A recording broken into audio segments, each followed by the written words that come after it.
Hi, everyone. Thanks so much for joining today's webinar, Crisis to Opportunity, Building Back the Tourism Workforce. Please note that the recording, slides, and other resources mentioned throughout the webinar will be shared in a recap email. We have time set aside for Q&A at the end, so you are encouraged to submit questions using the Q&A feature at any time during the webinar. Now, I will kick it over to U.S. Travel's Vice President of Industry Relations, Angie Briggs, to get things started. Hi, everyone, and thank you for joining us for another Across the Industry webinar series. Today, we're diving into a topic that's of great interest to travel and hospitality businesses all over the country, and a topic of rising concern as we face a surge in travel demand with the summer season quickly approaching. Vaccination rates in the United States stand at 60% for adults, and the outlook for the summer is once again bright, thank goodness. But as the country continues to reopen and travel bookings return, the travel industry, easily the hardest hit over the past 16 months, is having trouble bringing back our workforce. Today's discussion isn't one to focus on the policies around these shortages, but rather the creative solutions and out-of-the-box thinking our industry is employing to rehire in a new and hopefully better way. There's no doubt the travel industry is known to provide a pathway to career growth, offering accessibility, flexibility, and essential skills that are transferable to any industry. And for some, it's a foot in the door, but for others, a pathway to upward trajectory due to the vast opportunities it provides. In fact, back in early 2019, U.S. Travel Association released this Made in America study that you see here on the screen with our partners, and this details all of these features about the industry, which we'll post this white paper with this webinar recording as an additional resource for you. It's actually quite relevant still. And what the industry offers today is not much different than a year or two ago. Travel businesses are ready to rebuild and rebuild stronger than before, and with an outlook on diversity, professional development, retention, and more. We have a terrific panel today, including industry leaders from Searchwide Global, the North Carolina Restaurant and Lodging Association, and Louisville Tourism. All of these professionals offer a perspective on what employers should be doing now and how it's beneficial to you to adapt your hiring strategies to today's employees to remain competitive and attractive in a completely new employment landscape. Just a reminder that we will have Q&A at the end, and we'll be joined by Tori Barnes with U.S. Travel to talk about what we're working on here at U.S. Travel and to help answer questions that come in from the audience. I do encourage you to use the Q&A feature to submit some of your own ideas or things that you're doing that have been successful throughout the webinar. We'll try to get to as many as possible as we can. So let me take a moment to introduce our first guest. Mark Nadovic is Executive Vice President of Searchwide Global, a full-service executive recruitment firm, primarily for companies in the travel, tourism, hospitality, convention, trade association, and venue management space. Mark leads the venue search practice, as well as their convention, trade show, and experiential marketing segments, and also has experience working with major DMOs and trade associations. It's interesting to note that Mark's first job in the hospitality industry was a waiter for an all-meal restaurant at the Sheraton Naperville in Illinois. And apparently, Mark, if you'll join me on the screen, you were quite horrible at it. You couldn't carry a tray, but they felt sorry for him and kept him around, and the rest is history. And he was lucky enough to start with Hilton Hotels after graduation in the Hilton Professional Development Program, which doesn't exist anymore, sadly. And he was placed at the Chicago Hilton, the Palmer House, and helped reopen the O'Hare Hilton, and then moved on to Minneapolis. So Mark, welcome, and thank you for being here today for this discussion. Angie, thank you for having me today and that great introduction. Sorry to point out your weakness of not being a very good server. But the point is that you have made an amazing career from that start. So if you will, Mark, give us an overview of the industry as it relates to workforce issues from your perspective at Searchwide. And I'm curious about the hiring challenges that you're hearing your clients talk about. Thanks, Angie. First off, I'll start off with our clients have a lot of optimism in business recovery. their focus now is on ensuring that they are situated from a marketing, a sales, and a service perspective. And they worry about the ability to service their guests at 100% occupancy. And I would also say from a candidate's or a team member's perspective is they are weighing their options. They have been affected the most from the pandemic as a whole, with being laid off or furloughed. And some of them have left the industry or are thinking of doing something different. All segments of the industry have been affected with this, from the hotels, the restaurants, the venues, events, conferences, meetings, and trade shows. But I would say this, Angie, on a positive note, the industry has really pulled together, combined forces, created these coalitions to aid in the impact and the recovery efforts. Look to see what Tori has done over the past year and a half with U.S. Travel, the communications that they've done in D.C. Exhibitions Mean Business, Go Live Together, the stuff that EIC has done, IAVM, and several others, not to mention, Angie, the birth of Tourism Diversity Matters. Mm-hmm. If you think about what we lost, the Exhibition Conference Alliance had this pre-pandemic exhibition spend at about $400 billion. Which is about 6.5 million jobs and 130 billion in tax collection. That all just disappeared. And I read something that SEER put out with a B2B spend in pre-pandemic at about 105 billion. And in 20, it was about 24 billion. And probably most of that was spent before this all really came to light. So when you look at all of this and the industry that we're in and the small businesses that are affected because of what we do, both the leisure and the group side affects 80% of small businesses that are out there. But there's a significant pulse. It's strengthening. You look at our industry associations. From MPI, WEC is going to happen next month. Destinations International is going to take place in July, IAVM in August, IMEX in the fall, Expo in December, and several others. So the pulse is certainly strengthening. Absolutely. And you left out IPW, but that's also planning to take place this fall. And our international travelers is equally as important. So Mark, tell us a little bit about what you're seeing your clients do to rebuild their teams. Collectively, I think we have to think pretty differently on attracting and evaluating talent that's out there. I read an article and I wrote down a quote here, and I'm going to read it. It's from Dr. Paul Ricci, who is the director of Florida Atlantic University Hospitality and Tourism Program. He said, for years, the industry has struggled with the public relations problem of long hours, low pay, and demanding guests. Now, those who work in the business have an even more tarnished image of the pandemic's impact. And the industry needs more than just a PR campaign. It needs a full overhaul in its staffing levels, its pay rate, and its employee treatment. And I thought, gosh, that hit home. It's perfect for today's discussion. It used to be a badge of honor. Mike Gamble and I used to talk about this back in when we were getting started within the industry. It was a badge of honor to work the long hours, to work the weekends, to work, the holidays. We were away from our family.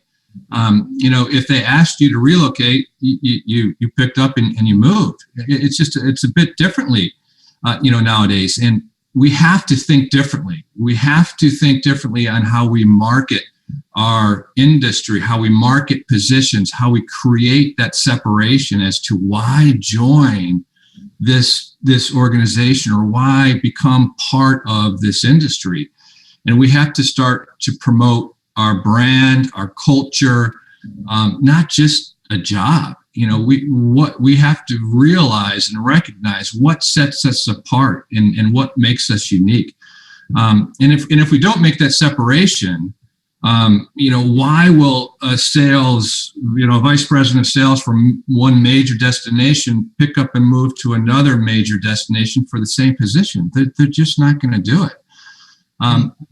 We have to think differently, and our clients are, they're being super creative with, video job postings. We've experienced that too, as well, is creating these video bursts of a destination, putting music and pictures. Our clients are including soft touch recognitions to candidates that they want, handwritten notes. They're sending baskets to the families, to the kids to help them, become part of this culture. And, I've also heard of this a destination creating this hospitality hero program, which is very similar to that first responder program. To promote this hospitality hero program was developed to promote the industry as a whole and the impact it creates on their economy. So we have to consider these marketing efforts be more proactive, be more fun, and be engaging. This is the hospitality industry. But regardless, we have to live by this.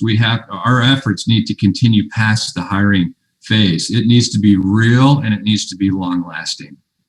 Yeah, I know you and I were talking this week about Canucks Travel Vertical newsletter that came out a day or so ago, and there were over 150 job listings just in our industry, and they were all, we're not talking frontline employees, we're talking about manager, director, VP, and CEOs.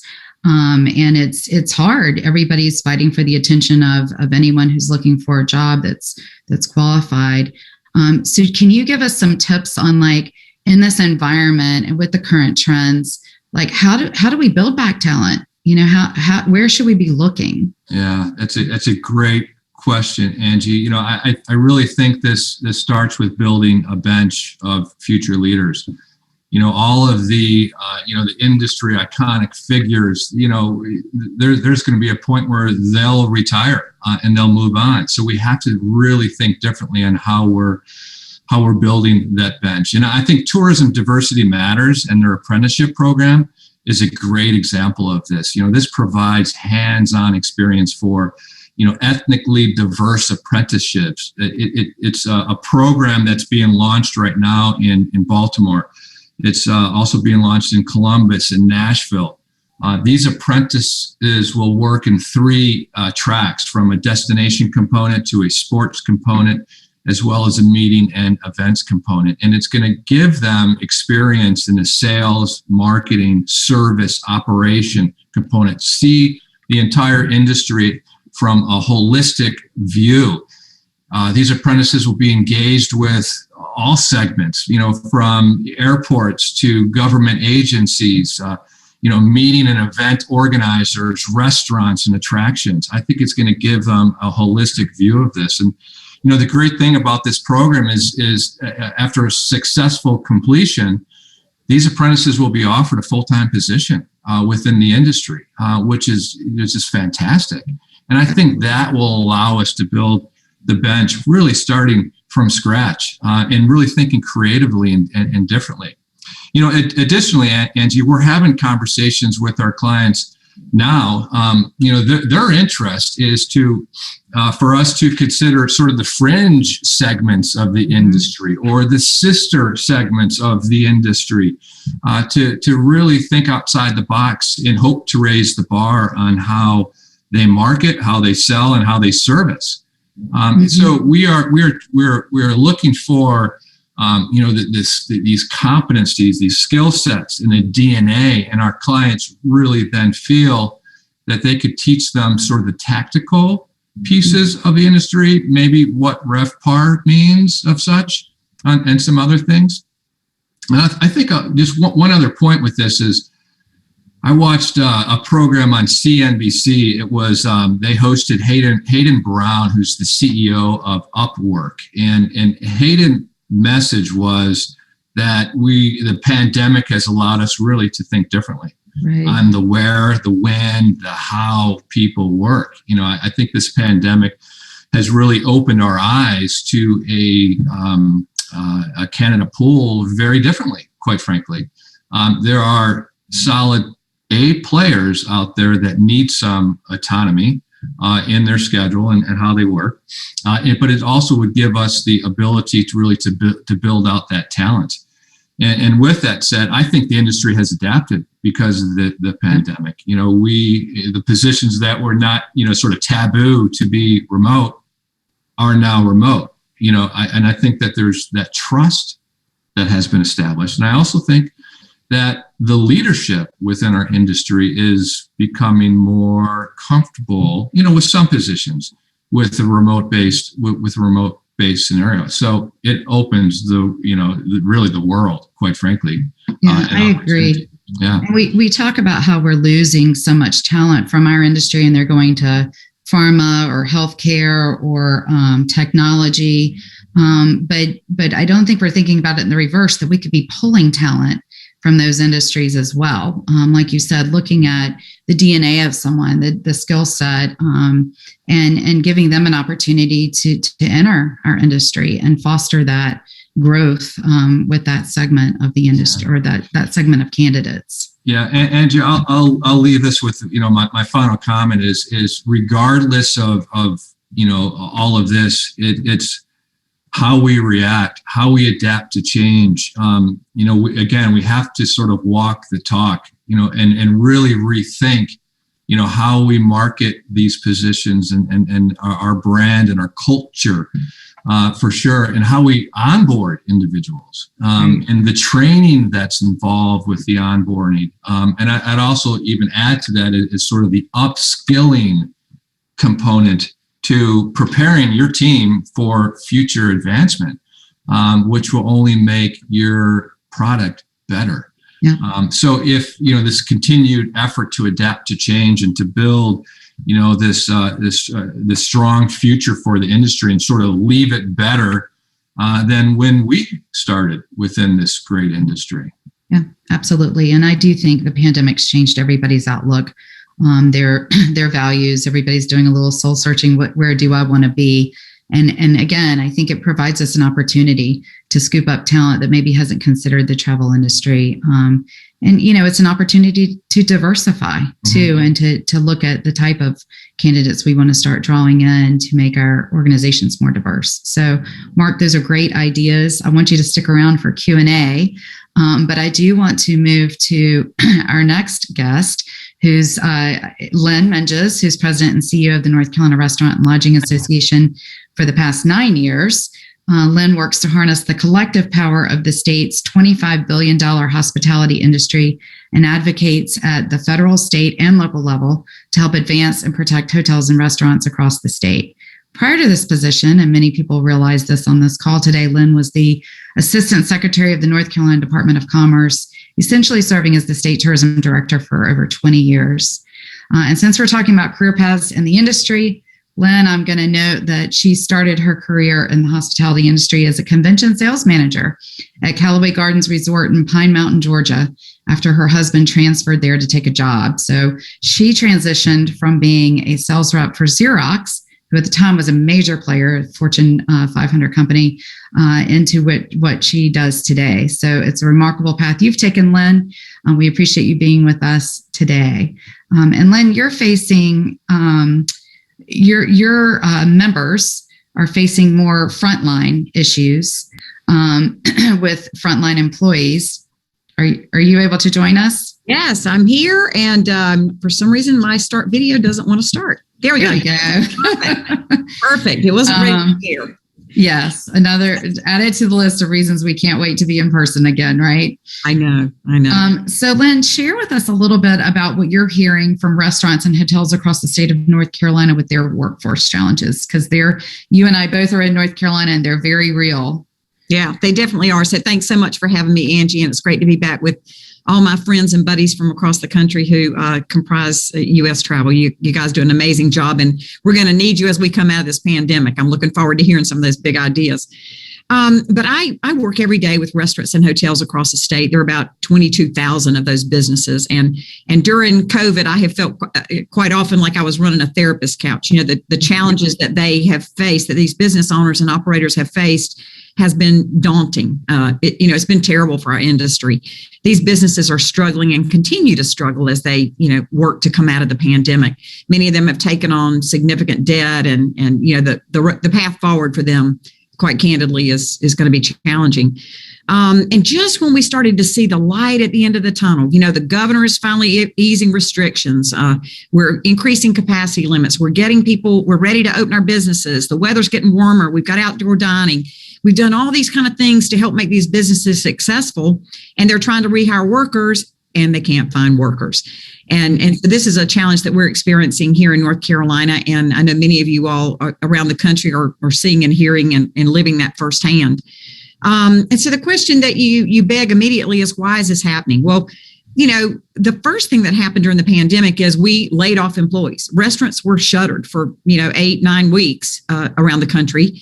And so what happens when you lay off employees? The good guys go out and do exactly what you or I would try to do. And they tried to find employment in other places. Mm-hmm. So they migrated to other, sectors of our state and national economy.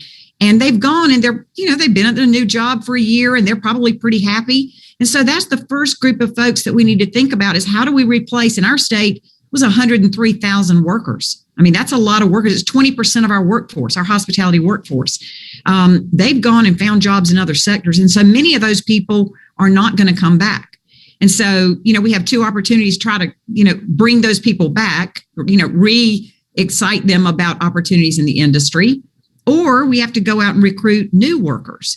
And, so that's really the conundrum we're in, that we've lost some workers and maybe some of those for good. So I'm hearing from, restaurants and hotels that they're desperately trying to ramp up. Mm-hmm. They are posting jobs. They say that normally they would receive, 80, 90 applicants, and they receive 5. And of those 5, maybe only a couple show up for an interview. I had one hotelier tell me last week that he offered jobs to 2 people and only one showed up for the job. Then even if they do show up for the job, they often, leave after a day or 2. And so, I'm hearing these reports from restaurants and hotels across the state. I've got hotels who now have demand, which is a great problem to have. And they're turning down the opportunity to sell 100 room nights, a night, because they don't have people to clean the rooms. Right. So it's a huge and growing problem. My phone rings constantly now, not about COVID restrictions. We're not even talking about that anymore. Right. Not about the financial crisis and the lack of business. Every single question, every single day is about what is it we can do to get workers back. It's all about the workforce right now. So what are you seeing? What kinds of creative things have worked for some of these folks? Well, I don't know that we have a silver bullet, but I'm seeing restaurants step up and do some of the things that Mark talked about earlier. And that is that they're having to pay people more. And so, the irony of that is 14 months ago, when we talked about a $15 minimum wage at a McDonald's, we thought the world was going to end. Today, that's the norm. I mean, we're paying entry-level workers living wages. And I don't know that that's all, a bad thing, but it is going to create inflation in our industry. So that's that is an issue. We're seeing increased wages. We're seeing signing bonuses.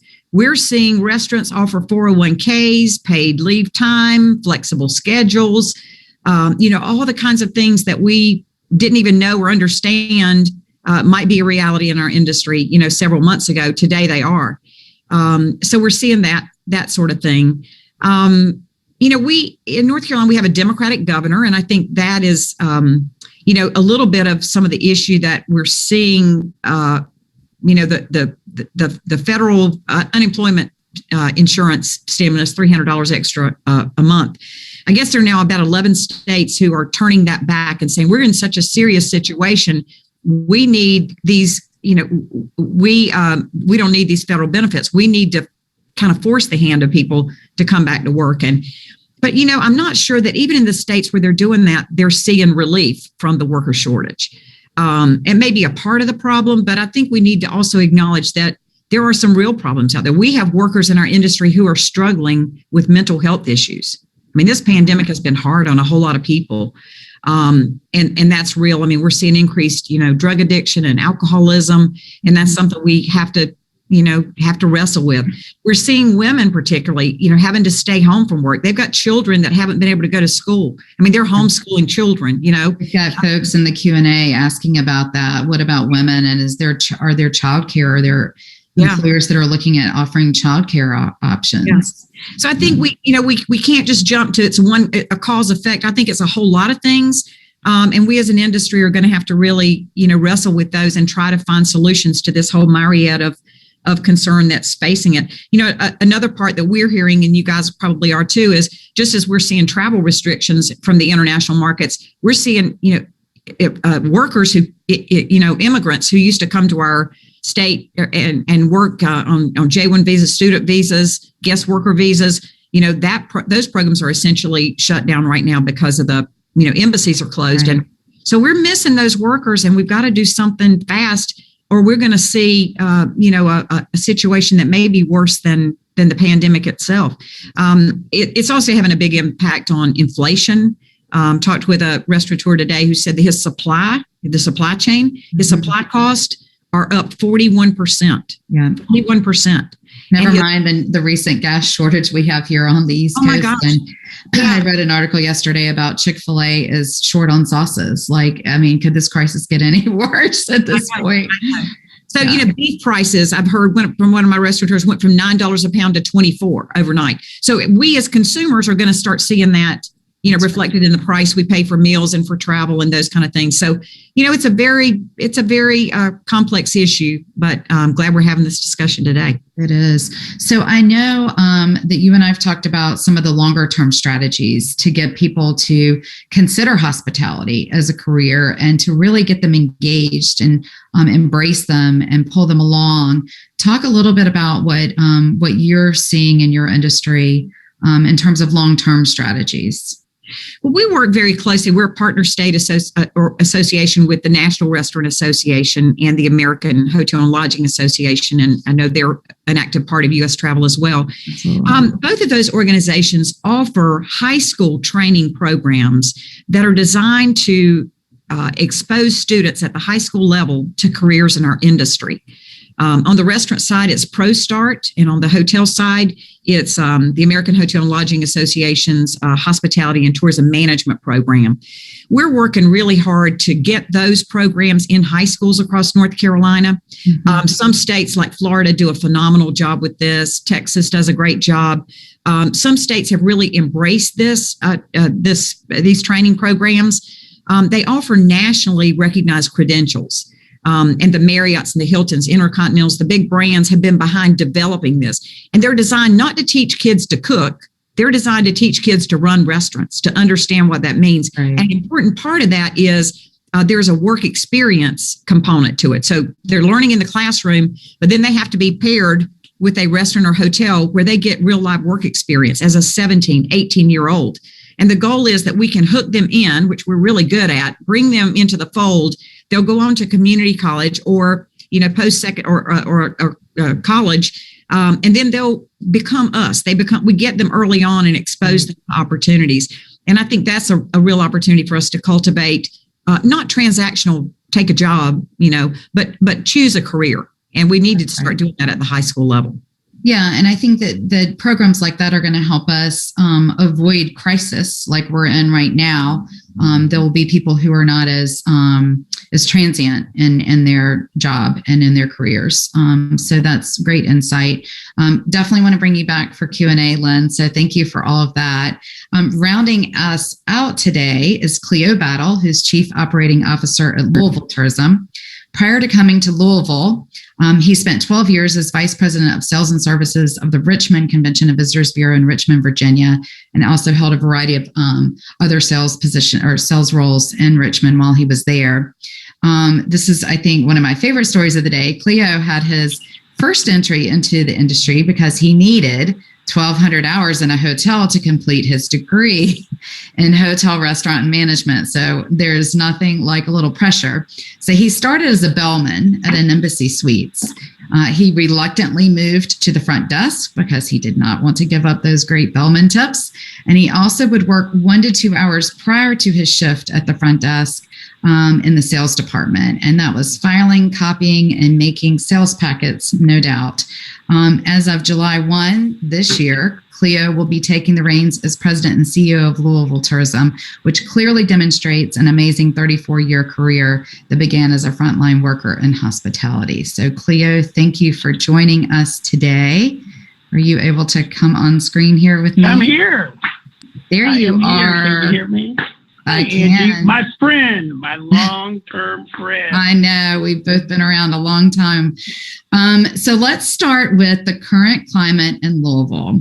With the industry rebounding and getting ready for summer, you just came off of the Kentucky Derby festivities last week, and your businesses are looking to resume operations. So talk to us about how they're handling this crisis.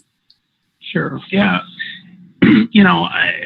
Without saying everything that Lynn just said, I would say ditto and add museums, attractions, and distilleries, add convention center to that same list that she talked about and the same challenges that she referred to. We're seeing the exact same thing here. And so with that as the backdrop, I think, as you mentioned, we just came off the Kentucky Derby. We had 52,000 people for the Derby. And so I think our industry, our community is hopeful and we're positive. We certainly have seen growth in occupancy in the city. Derby was 72%. We've seen a couple 85% weekends when we've had groups in town. We certainly feel good about our destination for visitation. When you think about all of the industry experts have talked about pent-up demand coming out of the pandemic, we feel like we're well positioned to take advantage of that. Our attractions are open. I think we only have 2 of our attractions that have not returned to tours yet.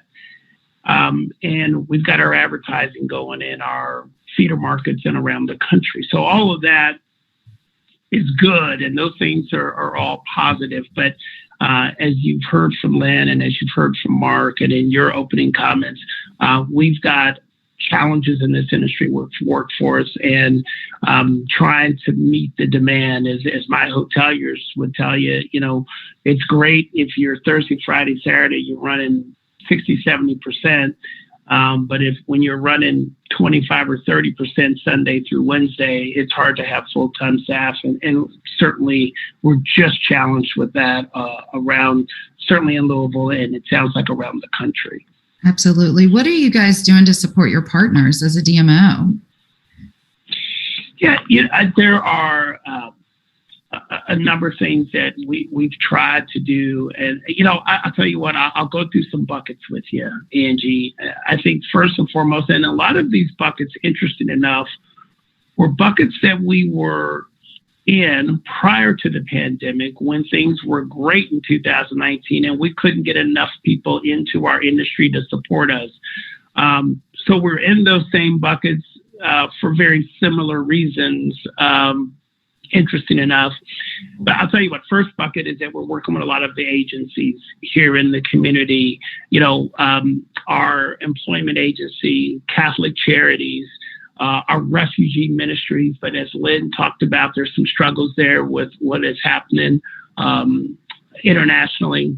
We're working with our Urban League. We're working with the Salvation Army. We're working with the Goodwill. All of those agencies are working to get adults to work. And even post-pandemic, those agencies are still very involved in trying to get adults to work. So we build relationships with those agencies on behalf of our industry. So you're connecting their employees or their adults that are looking to work with your industry that needs workers. So you're, as a DMO, you're acting as a connector there. We're facilitating those relationships on behalf of our industry. And, when we began this process, organizations like the Salvation Army and Goodwill talked about the fact we have people that want to work in your industry, but they were unable to have a regular, consistent contact. So we have stepped in as the tourism agency to be the conduit for our industry.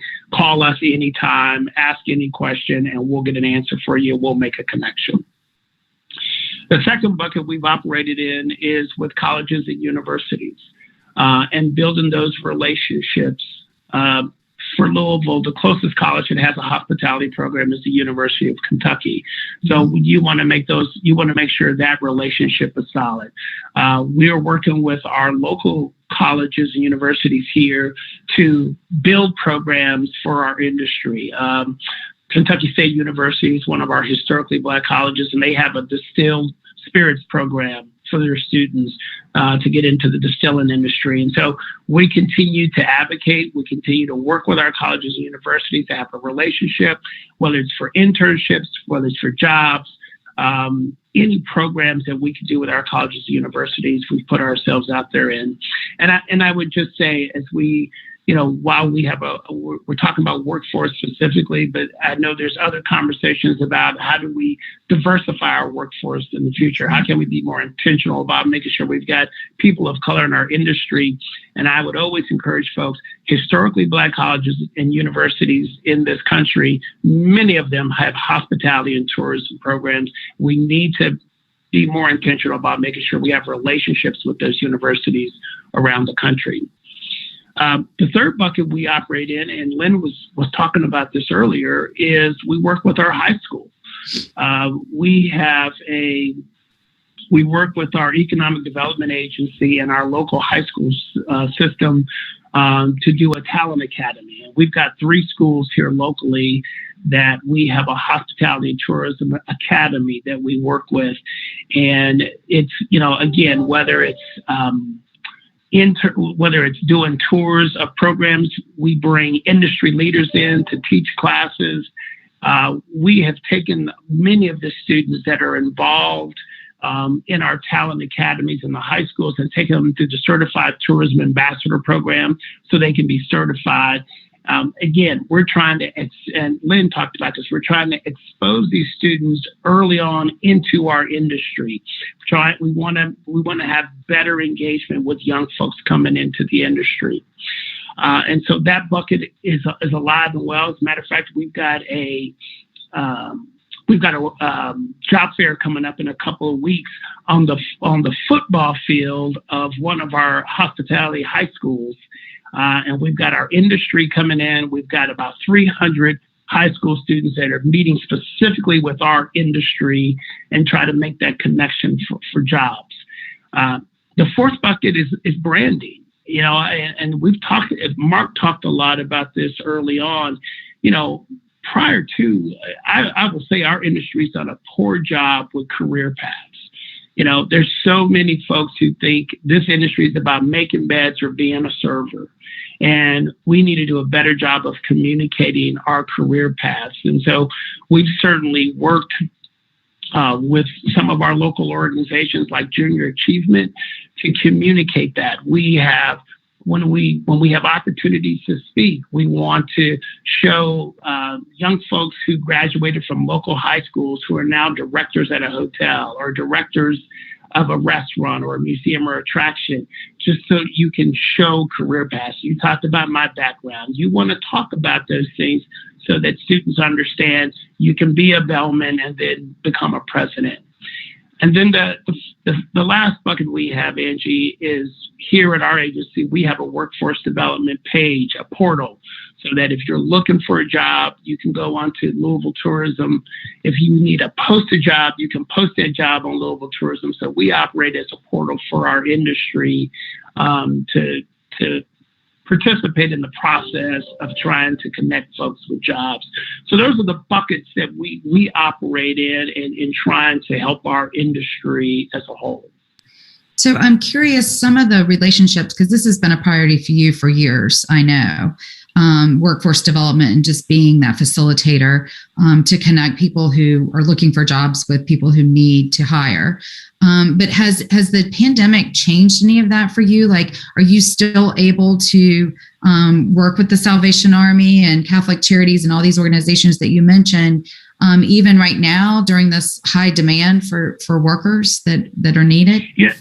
Yeah, the first bucket you talked about with the Catholic Charities, Salvation Army, it's been challenged, and it's been challenged because of the pandemic. But I do think those agencies they're still trying to do the same thing that they've always done for people, is to connect them with jobs. And it's not just our industry, it's multiple industries. Absolutely. So I think that is starting to come back now that we're coming out of the pandemic. But yes, we've been able to continue that. I'll tell you a funny story. We were knocking on the University of Louisville's doors for about a couple years to say, listen, all of the development in this community, you live here, what has been built? Hotels, distilleries, we renovated our center, all these great things are going on in our community. And we need more support from our universities and colleges. And it wasn't until we got into the middle of the pandemic, University of Louisville called us and said, look, what can we do to help your industry? Can we build a certificate program? What can we do? And so we're involved in those conversations. So things are continuing to move, and we're going to continue in this process ongoing. This is certainly not just a moment in time for us. We'll continue to put an effort in this area. Right. I mean, as horrible as the pandemic's been for everyone, personally and professionally, and certainly our industry, there are silver linings in there, right? This does create an opportunity for people to have increased awareness, to really change the direction and be more thoughtful and build back stronger than we were before. And diversity is a key part of that. So I want to shift us to Q&A. And I think, Cleo, if everyone can join me back on the screen, I want to also invite Tori Barnes, who is our Executive Vice President here at U.S. Travel of Public Affairs and Policy at U.S. Travel. But I think the point Cleo made about, you're busy Thursday through Sunday, but then Sunday through Wednesday is slow. And so it's hard for employers to bring people back on full time, which is what employees need, is that guarantee for full time, or otherwise it is better to stay on unemployment insurance. And so I think the key to that is driving demand, right? We've got to get business back full time so that everybody's busy all the time and can afford to take people on all the time. So I wanted to start the Q&A by giving Tori a little bit of an opportunity to talk about what we're doing at U.S. Travel, and specifically what your team's doing from an advocacy perspective to drive demand and to get business back, so that employers or employees are taking jobs knowing that there's security, that they're going to have every hour they need each week. So Tori, do you want to take a minute to talk about that? Sure. Thanks, Angie. And thanks for all these great comments. And it's such a critical topic.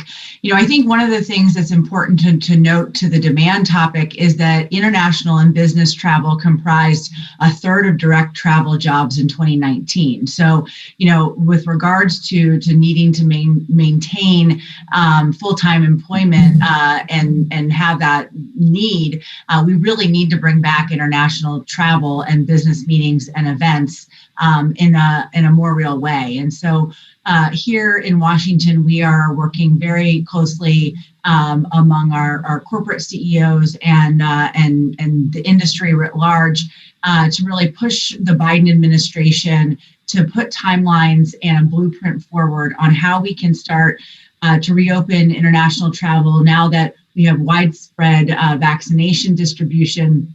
And in particular, to look at countries like the UK, where you've got a 4 per 100,000 case rate and also a high vaccination distribution model. So, looking at how we can start to understand when we can welcome back those travelers as early as July is really what our goal is. We think would be really important.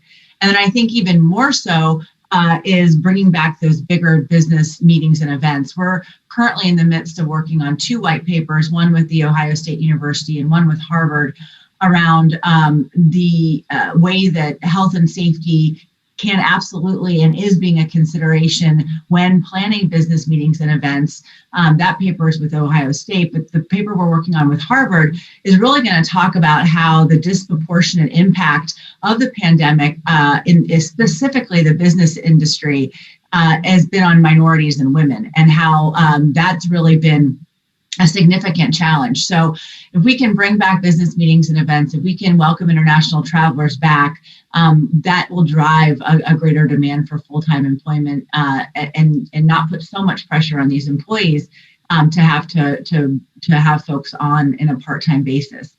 Another thing that we're working on, because we recognize, as Lynn had noted, some of the challenges around the unemployment insurance, and how, that's unfortunately having an impact where it's incentivizing folks in some of the lower paying jobs to stay at home. We are saying to Congress, we need to be putting these dollars towards driving demand. So the Hospitality Commerce Jobs Recovery Act, which has been introduced in both the House and the Senate, would really help to drive demand both for individuals, for leisure travelers, as well as for folks that are putting on business meetings and events and attending business meetings and events. So we think taking the money that would potentially be used to extend unemployment insurance benefits, we take that money and we use it for legislation that can actually drive demand to create a greater need or to help with bringing back these full-time employees. So those are just a couple of things we're doing here in Washington. Understand very much these challenges and look forward to this conversation. So there are lots of questions around women and the challenges specifically for working women. And I know it's been a national issue that women are just staying home to help teach their children remotely, or childcare is an issue and that sort of thing. So I agree that I think that's an area that really needs some focus. Cleo, I don't know if you can answer this question or not, but what program do you use for your job portal in Louisville? The one that's on your website. Yeah, it's our program through our website. Okay. We built it ourselves. Okay. It's not specific. Okay. And I know, and I was sharing with this group earlier yesterday when we sent out a promotion for this webinar, we also asked for people to submit any ideas. I welcome any of the audience to put in the Q&A feature ideas that have worked for you, some creative ideas so that we can exchange. But I want to take a minute because I know New Orleans also has a portal on their CVB's website to help exchange information, jobs that are available. Their industry partners can put them up. If Amanda, we can put up the interesting thing that they did last week with during National Travel and Tourism Week. They had a job fair that resulted. Well, they had I believe a couple hundred or maybe 100 employers that came, and it was a get your shot at a new job and a vaccine. So it was a job fair combined with a vaccine clinic. So people could come and interview for jobs, and also if they wanted to, they could get their vaccine. In that one day, they placed 232 people into jobs in the hospitality industry in New Orleans, which is pretty impressive. And I think several dozen people also took advantage of the opportunity to get a vaccine while they were there. And another thing that they submitted to us as an idea to share is they recently interviewed some of their industry's brightest stars, asking them to speak about their own careers in hospitality and what they love about their work. And this created 30-second commercials with excerpts from these interviews, and they've been running them locally to help drive interest in pursuing a career in hospitality.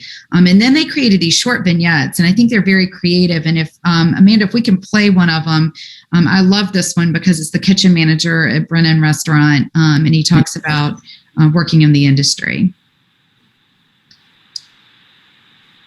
I love what I do, and I love helping people. This is the industry where, you got a lot of people that this the first job or almost their last job. You get people that was incarcerated, stuff like that sometimes can't get that second chance. So, this is the restaurant is that chance to kind of get, your life back on track. And I love that part of it, like just helping people. You know, that's my favorite part. You know, and I tell everybody, I'm gonna give you a chance. That's what you do with it. It's on you. I'm gonna open the door. I'm gonna let you in the door. What you do with that, that's up to you. This industry, to make other people happy, is in itself rewarding. Because you have to be happy doing it. You just can't, oh, this is a job type thing. It won't work. You really have to love what you do in order to be successful at what you do in this industry. It's not a 9 to 5. It's a life career. This is a life career. You have to want to grow. You can't just, I'm a dishwasher and that's it. You have to have a passion to learn more, want to do more. The possibilities of what you make. We have waiters that become front house managers. I started off as a dishwasher. But my drive was just massive. I want to learn everything. I mean, I wasn't gonna let nothing hold me back from learning everything that I have to learn. And I'm still, it's 26 years in it, I'm still learning things. I have a guy right now today, just called me. He's buying his first house. You know, he's a dishwasher. He's buying his first house. You know, you come in as a dishwasher, you can leave out as a manager. You know, it's just how you want to succeed.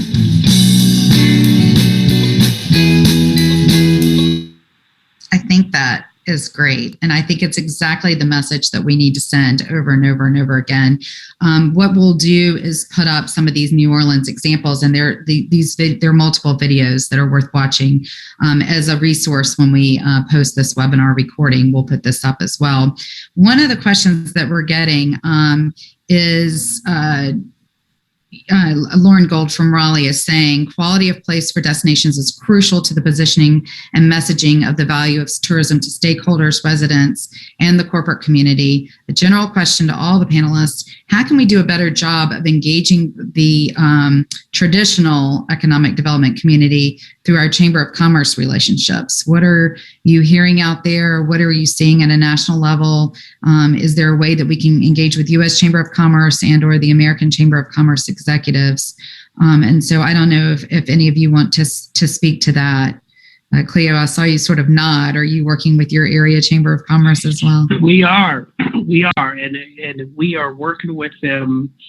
It was the Chamber of Commerce locally that put together the Talent Academies program with the local high schools that we engaged with to begin the 3 high schools we have hospitality and tourism academies with. We've continued to work with our local agency on different programs here locally. And I'm not, I know my friend Lauren there in Raleigh, but, I think they've leaned into us and we've leaned into them in terms of the relationship. And so it's worked well for us. And I think the foundation for us was through workforce development. And Lynn, I know you've mentioned that you asked the governor of North Carolina last week about convening a back to work commission in North Carolina. Can you talk about that a little bit? And I'm assuming that your peers in the more traditional economic development world have also been a part of that call.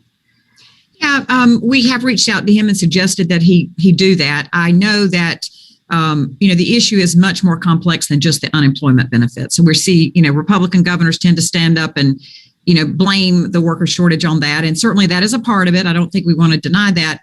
But we're trying to appeal to our Democratic governor to say we understand and acknowledge that the problem is bigger than that. That may be a part of it. But we're willing to roll up our sleeves and work on wage and benefits and creating better career opportunities, strengthening our community college program, working to develop and enhance career and technical education at the high school level, where it's not about teaching kids just basic skills. We've got to expose them to career opportunities. It's all of that together. And we're trying to appeal to him to get on board and help us rather than be, kind of the victim, the brunt of, perpetuating the problem. Don't know if he'll respond in an affirmative way to that, but we've thrown that out. So we'll see. Are there other thoughts there about working more with traditional economic development or Chamber of Commerce's? Okay.